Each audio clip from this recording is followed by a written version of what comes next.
Swords. Arming sword. The quintessential medieval sword and the standard sidearm of knights throughout the High Middle Ages. Featuring a straight double-edged blade around 30 inches long, the arming sword balanced cutting power with thrusting capability. Designed to be used one-handed with a shield, it excelled in close combat, where quick strikes and blocks mattered more than raw power. While armor made cutting less effective over time, the arming sword's versatility kept it relevant for centuries. Every knight carried one, making it the most common sword of the medieval period. Longsword. When knights needed both hands and more reach, they turned to the longsword. This hand-and-a-half sword could be wielded one- or two-handed depending on the situation, offering incredible versatility. The extended grip allowed powerful two-handed strikes that could batter through defenses, while the pointed tip made it deadly against gaps in plate armor. German and Italian fencing masters developed entire martial arts around the longsword, complete with wrestling techniques and half-swording, where you gripped the blade itself for better control. Despite what movies show, longswords were quick, balanced weapons requiring significant skill, not clumsy club-like implements. Greatsword. When you absolutely needed to make a statement on the battlefield, you brought a greatsword. These massive two-handed swords stretched over 5 feet long and weighed 10 to 15 pounds. Specialized troops called Doppelsoldner were paid double wages to wield these monsters on the front lines, using them to break pike formations and create chaos. The extended reach and devastating power made great swords terrifying weapons, though they required tremendous strength and skill. By the Renaissance, some greatswords grew so large they became ceremonial, but in skilled hands, a combat greatsword could cleave through multiple opponents. Falchion. The working man's sword. The falchion featured a single-edged blade that widened toward the tip for devastating chopping power. Cheaper to produce than double-edged swords, falchions were popular with common soldiers and militias. The design concentrated weight at the tip, delivering axe-like chopping force while maintaining the speed of a sword. Against lightly armored opponents, a falchion could cause horrific wounds. Think of it as the medieval machete, brutal, effective, and practical. Estoc. When plate armor became too effective for cutting weapons, the estoc emerged as the armor-piercing specialist. This rigid thrusting sword had a triangular or square cross-section with no cutting edge whatsoever. The entire weapon was designed to punch through gaps in armor or exploit weak points in joints. Wielded two-handed like a longsword, the estoc turned sword fighting into precision striking, targeting eye slits, armpits, and gaps between plates. Not glamorous, but devastatingly effective against fully armored knights. Messer. Technically a large knife, rather than a sword for legal and guild reasons, the Messer was a single-edged cutting weapon popular in German lands. With a distinctive side ring and nagel thumb grip, the Messer offered excellent leverage for powerful cuts. The curved or straight blade excelled at cleaving strikes, and the weapon became associated with the common soldier and townsman. Fighting techniques with the Messer rivaled longsword arts in complexity, proving that legal technicalities aside, this was absolutely a combat sword in everything but name. Spears and polearms. Spear. The oldest and most common weapon in medieval warfare, the spear required minimal training and could be mass-produced cheaply. A wooden shaft tipped with a steel point created reach that kept enemies at bay. Infantry formed spear walls that cavalry hesitated to charge, and even armored knights respected a well-planted spear. Simple, effective, and deadly, the spear armed countless medieval armies because it worked. Fancy swords got the glory, but spears did most of the killing. Lance. The knight's primary weapon. When mounted, the lance was a heavy cavalry spear designed for the devastating power of a charging horse. Couched under the arm and aimed at the enemy, a lance strike combined the knight's weight, the horse's momentum, and several feet of sturdy wood into a single devastating impact. A direct hit could punch through armor and lift a man off his feet. Lances shattered regularly from the force, turning them into disposable weapons, but that first charge often decided battles. Tournament lances were designed to splinter spectacularly without killing opponents, but war lances were designed to kill spectacularly without question. Pike. When infantry needed to stop cavalry charges, they turned to the pike. These massive spears stretched 12 to 20 feet long, requiring two hands and tremendous discipline to wield effectively. Massed pike formations created a forest of steel points that horses refused to charge. Swiss and Scottish pike blocks dominated battlefields during the late medieval period, proving that disciplined infantry with long, pointy sticks could defeat armored cavalry. The pike required constant drill and tight formation to use effectively, but properly employed pike squares were nearly invulnerable from the front. Bill. Take a farming tool for cutting hedges. Add a wicked hook and spike. Mount it on a pole, and you have the bill. English armies loved these versatile polearms that could hook riders off horses, pull down shields, chop through armor, or thrust like a spear. The bill's hooked blade could trap weapons and yank opponents off balance, while the spike punched through armor. Cheap to produce and familiar to farmers pressed into military service. Bills armed English infantry throughout the Wars of the Roses with devastating effectiveness. Halberd. The Swiss perfected this combination, axe, spear, and hook, into medieval warfare's ultimate multi-tool. The halberd's axe blade could cleave through armor with devastating power. The top spike allowed thrusting attacks, and the rear hook pulled knights from horses or dragged down shields. Requiring significant training, but offering incredible versatility, the halberd became the signature weapon of Swiss mercenaries who dominated late medieval battlefields. A halberdier could chop, thrust, hook, or trip opponents depending on what the situation demanded. This adaptability made halberds the premier infantry weapon of the 15th century. Glaive, essentially a sword blade mounted on a pole. The glaive combined the reach of a polearm with the cutting power of a blade. The single-edged blade could deliver devastating slashing attacks from a safe distance, while the point allowed thrusts. Glaives required more skill than simple spears, but offered superior cutting ability against lightly armored opponents. Popular in Western Europe, particularly France, the glaive-armed infantry who needed reach without sacrificing cutting power. Partisan. This elegant polearm featured a long spearhead with side blades or lugs at the base.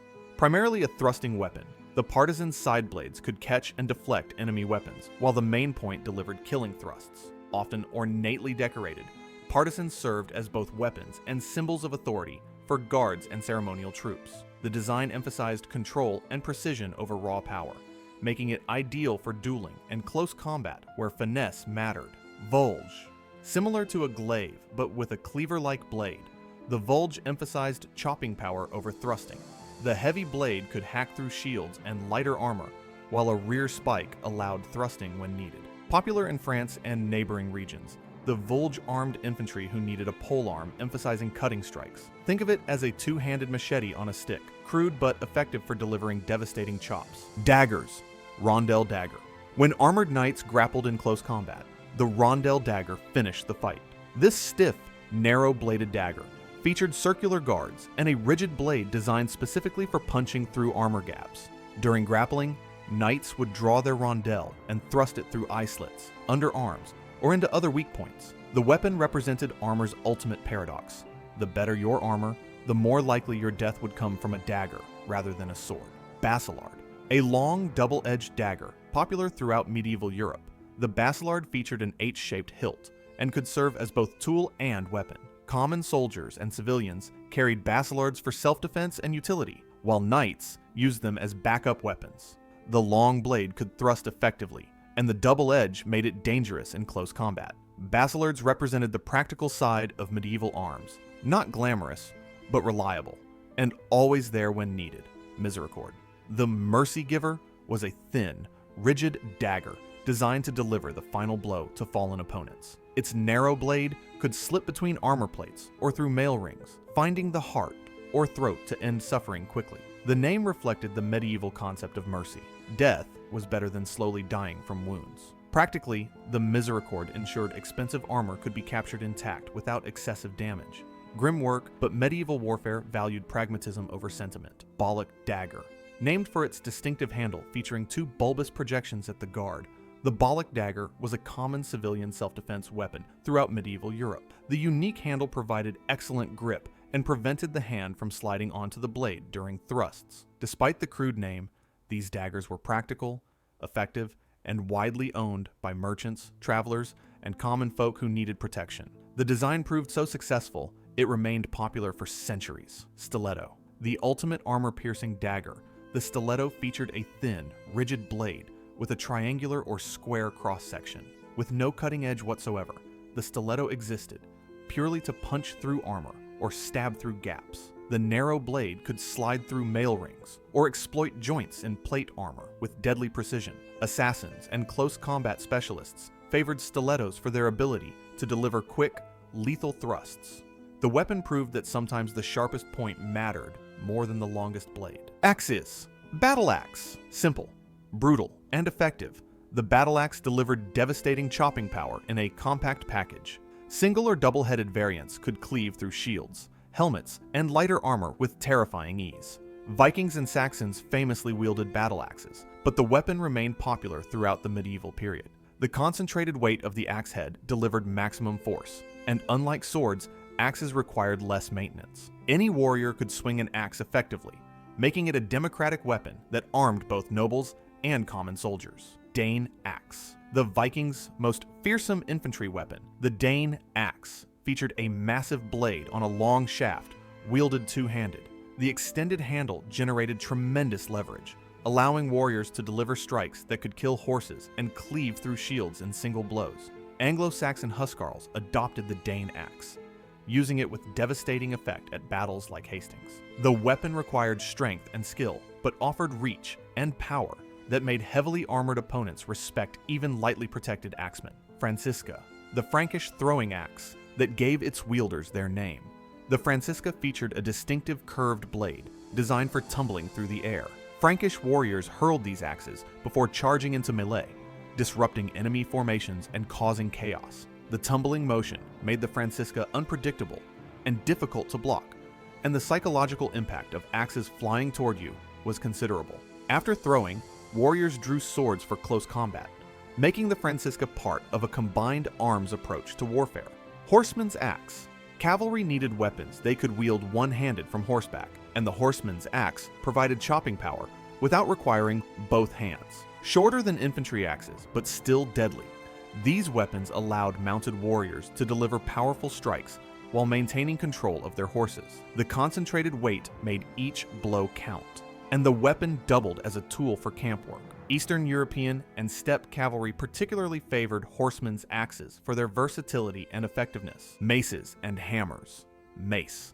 When swords couldn't cut through armor effectively, warriors turned to maces to simply smash it instead. A heavy metal head on a wooden shaft concentrated tremendous force into a small area, delivering crushing blows that dented armor and broke bones underneath. Unlike bladed weapons, maces required minimal maintenance and never dulled. The weapon's simplicity made it reliable, and its effectiveness against armor made it essential. Knights often carried maces as backup weapons when facing heavily armored opponents. Flanged mace. Evolution improved the basic mace by adding flanges or ridges to the head, concentrating force into smaller contact points. These ridges could punch through armor or deliver devastating blows to helmets, while the flanges prevented the mace from glancing off rounded surfaces. The flanged mace became the standard knightly sidearm for close combat, offering reliable armor-breaking power in a compact form. Clergy could technically carry maces without violating religious prohibitions against shedding blood. The mace just pulverized people instead. Morning Star. Add spikes to a mace, and you get the Morning Star, a weapon designed to puncture armor while delivering crushing force. The spikes concentrated impact force and could penetrate mail or find gaps in plate armor. Some versions featured a ball covered in spikes for maximum damage potential. The name reportedly came from German Morgenstern, though whether it referenced the morning star in the sky or implied this was what you saw after getting hit remains debatable. Either way, getting struck by one ruined your day permanently. Warhammer. The ultimate anti-armor weapon, the Warhammer featured a hammerhead for crushing and a spike for puncturing. The hammer could cave in helmets and dent breastplates, while the spike punched through armor with devastating precision. One-handed versions served as knightly sidearms, while two-handed warhammers delivered even more crushing power. The concentrated force made warhammers lethal against any armor, and many knights carried them specifically for fighting other armored opponents. The weapon combined simplicity with brutal effectiveness. Holy water sprinkler. Despite the ecclesiastical name, this weapon was pure brutality. A mace or club studded with spikes, and sometimes featuring additional weighted chains with spiked balls. The name possibly derived from the shape resembling the ceremonial implement used to sprinkle holy water, or it might have been dark humor about sending enemies to meet their maker. Regardless, this complex weapon delivered multiple simultaneous impacts, making it devastating but difficult to control. More psychological warfare through intimidation than practical weapon, but terrifying nonetheless. Specialized and exotic weapons. Flail. The agricultural flail adapted for war featured one or more weighted heads attached to a handle by chain. The flexible chain made the weapon difficult to block or parry, as the head could wrap around shields and defenses. However, the same flexibility made flails dangerous to the wielder and difficult to control. Despite appearing frequently in fantasy, actual military flails were relatively uncommon. They existed, but their impracticality limited use to specialized situations or psychological intimidation through their terrifying nature. War scythe. Peasant rebellions often improvised weapons from farm tools, and scythes converted to polearms saw genuine military use. By straightening the blade and mounting it like a spear point, peasants created effective infantry weapons. These war scythes armed Polish infantry and peasant uprisings throughout Eastern Europe with reasonable effectiveness. While not ideal weapons, war scythes proved that desperate people with farming implements could still put up a serious fight. Maul. The massive two-handed hammer, known as a maul, delivered devastating crushing blows, capable of breaking bones through armor. More tool than weapon, the maul found military use when sheer impact force mattered more than finesse. Specialized troops used mauls to smash through fortifications or doors, and some warriors wielded them in combat for their armor-breaking power. Ungainly and exhausting to use, mauls nonetheless represented the ultimate expression of hit it harder philosophy. Man-catcher. This bizarre polearm featured a sprung collar designed to trap opponents by the neck, allowing capture rather than killing. Man-catchers helped apprehend criminals, capture fleeing opponents, or pull knights off horses without killing them for ransom. The spring-loaded collar would snap shut around the target's neck, immobilizing them while keeping them at pole's length. Impractical for general combat, but useful for specific situations where capture mattered more than killing. Boar spear. Designed for hunting dangerous game like boar, these heavy spears featured wide blades and crossguards to prevent wounded animals from charging up the shaft. Knights and nobility used boar spears for hunting, but the weapons saw military use when soldiers needed heavy spears. The crossguard prevented opponents from pushing forward after being speared, keeping them at a distance while the wielder finished them. The boar spear's hunting pedigree made it a respectable weapon for nobles even in an age where weapons defined social status. Ranged weapons. Longbow. The English longbow represented medieval warfare's most devastating ranged weapon, capable of punching through armor at over 200 yards. Standing 6 feet tall and requiring years of training to master, the longbow could loose arrows faster than crossbows while hitting harder. English archers at Crécy, Poitiers, and Agincourt slaughtered French knights by the thousands, proving that disciplined archers could dominate armored cavalry. The catch was training. Creating an effective longbowman required starting childhood and practicing constantly. Skeletons of medieval archers showed deformed shoulder and arm bones from decades of drawing massive bows. Crossbow. When armies needed ranged power without decades of training, they turned to crossbows. These mechanical bows could be mastered in weeks rather than years, and their penetration power rivaled or exceeded longbows. The trade-off was reload speed.